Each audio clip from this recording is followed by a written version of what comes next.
Okay, today I'm doing a video to show you guys about different watercolor papers. Some different people have asked me about papers I recommend. And so I was gonna give you just a little example of what I look for when I pick out watercolor paper. So the first thing you wanna look at is what is the paper made of? So more important than the brand, more important than I think any of these other things, for me, what I found is what is it made of? And so here, let me show you this one first. So I do love Arches. I am not an ambassador for them, but I do love them and I use them quite a bit. And so Arches watercolor paper, always 100% cotton paper. And so this is what you're wanting to look for. This will give you the best results, more than paying for artist grade paints or brushes. Is the paper will give you it will improve your results the most. And so you can definitely have great paintings on the paper that's not 100% cotton, but I found that the thing that upgraded my paintings the most was switching from a blended paper to the 100% cotton. Most brands, if they are 100% cotton, it will say it on the front of the package of paper. And so look for that 100% cotton. Let me show you on this Renaissance. This is a package I picked up for my kids because they love doing art as well. And so here it says that there's watercolor paper. It's made of lignin-free cotton and cellulose. And so this cellulose is when you're wanting to upgrade your painting style and your painting quality, you want to look for paper that does not have the cellulose in it. Sometimes I actually have found that when they have it in there, but they don't always tell you that. And so this one clearly states it, and so you know what you're getting, and I really respect that. This is a great student, like for my kids, use this a lot. Even on this one here, this is the Bohong, which a lot of people use. It says it right there, 100% cotton, and so I really like that. I won't show you some of the ones that I have picked up that have not labeled it 100% cotton.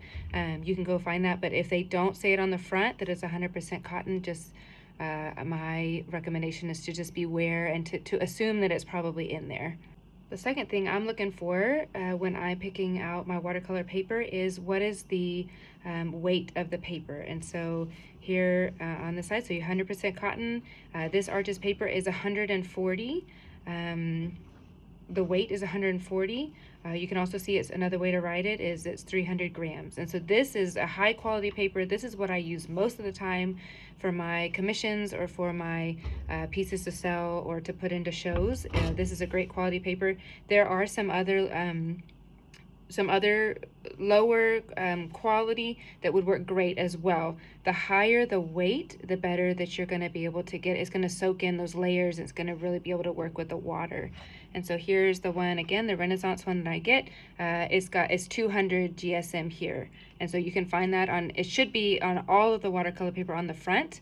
The lower the weight, the less water it's going to be able to take. And so here on the Bohong as well, it's a 300 GSM. So these are all great options to choose whenever you're choosing your watercolor paper. And then the final thing that I found that matters is whether it's cold press or hot press. And so for me, I have a preference, but there is not a better quality, poor quality in the cold press or hot press. So cold press is what I use. Cold press gives you a great texture, and I'll try to get the light on there. So it gives you a texture. The paper is pressed together when it's cold, and so it leaves this nice rough texture on it, which I really love. The Renaissance paper here, so this one is neat. It has a rough side and a smooth side, and so my kids enjoy that. They have a rougher side here, and then they have a smooth side. It does not say whether it's cold press or hot press, but usually the rougher texture is going to be the cold press, and the smoother texture is going to be a hot press. So I think this is just, it's their specific type of paper that's not it's not generalized across all paper brands, but that's one that they have. And again, here's the Bohong that I use as well, and I am looking on here, naturally textured for all artists. So this one does not actually say on here, or maybe it does and I just can't read in Chinese. It does not say whether it's hot press or cold press. But if we open it up, this has a nice rough texture, so my assumption would be that this is a cold press paper. The hot press will be a smoother finish, and so that would be great for artists that like to do illustrations, like to do fine details.